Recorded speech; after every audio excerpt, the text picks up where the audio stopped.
Bonjour à tous, je m'appelle Elodie et aujourd'hui on va voir le cheval de type O.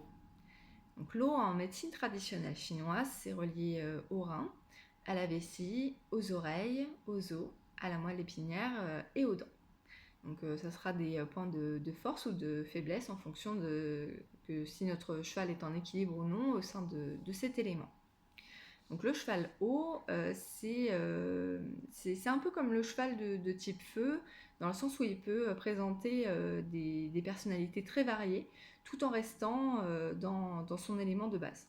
C'est-à-dire que, à l'image de l'eau, qui peut être liquide, glacée ou sous forme de vapeur, voilà, on va pouvoir retrouver la goutte de pluie, le lac tranquille, la rivière. Ça peut être aussi la cascade, voire les chutes. Donc, le squelette du cheval haut est développé et solide. Voilà, il a des gros os en règle générale. Ses jambes sont longues et les muscles de son dos sont à la fois souples et toniques. Les crins de sa crinière et de sa queue sont bien fournis. Il a une allure harmonieuse et douce. Sa robe est lisse. Il est charismatique. Il a une bonne énergie vitale. En équilibre, c'est un cheval qui est confiant, patient, courageux. Il fait preuve de sagesse et de maturité. Il cherche à éviter les conflits. Il a une bonne résistance physique et psychologique. Il est volontaire et persévérant. C'est un athlète de fond, ça va être plutôt un marathonien. Au contraire du cheval bois qui lui sera plutôt un cheval sprinter par exemple.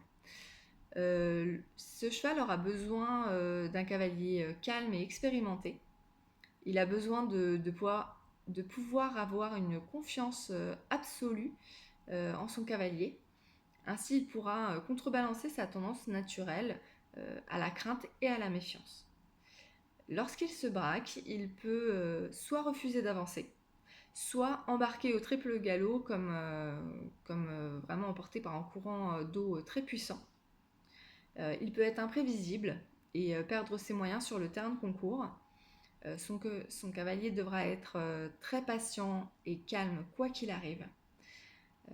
Si son cavalier reste centré, décontracté et patient, c'est un cheval qui aura toutes les conditions réunies pour pouvoir offrir le meilleur de lui-même. Alors, il pourra présenter des déséquilibres au sein de son élément. Donc ça pourrait être un cheval qui peut être sujet euh, à la peur, pouvant aller jusqu'à la peur panique, en déséquilibre. Il peut être très fatigué. Il peut présenter des problèmes urinaires, des problèmes au niveau de ses articulations, comme de l'arthrose par exemple. Il peut avoir une faiblesse au niveau des reins et de la vessie. Et on peut avoir aussi des raideurs au niveau du dos, surtout au niveau des lombaires. Voilà, j'espère que ces 5 vidéos sur les chevaux en fonction de leur élément vous ont plu. Voilà, je vous dis à bientôt.